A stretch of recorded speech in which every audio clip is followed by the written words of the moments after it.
You are not going to believe how much fishing line I cut off of this oceanic white tip. This shark is dragging a huge amount of line, so I'm trying to avoid making eye contact with it so I don't scare it away.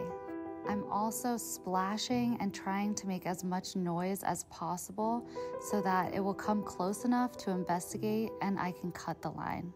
You can see as soon as I start diving down, it gets a little spooked and swims away. Sadly, the only knife I had on me was a little bit dull, so my first cut in front of the lure actually doesn't work, but I'm very quickly able to cut another slice behind the lure. I couldn't see the end of the fishing line, so I knew that this was going to be a lot of line, but I never would have imagined how much it actually turned out to be. I had to speed up the video of me reeling in this fishing line because it was just minutes long. This was definitely a little hectic. There was a lot of other sharks around at the time.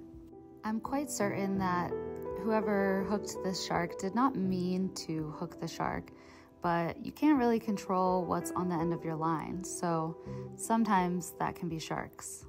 But as you can see, all of this fishing line would be very annoying and cause a lot of drag for the shark, so it's best to cut the line as short as possible to minimize situations like this.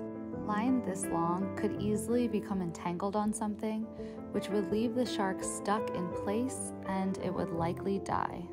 At this point, I needed help reeling it in. So I passed this up to my friends on the boat. There was just like a big chunk and I still could not see the end of the fishing line, so then they continued to reel in the rest. By the end, I don't even know, it must have been like hundreds of feet of fishing line. This was the final haul. I still can't believe this was all dragging off of one shark. I'm glad I could help a little bit, and hopefully it comes around so I can get the rest.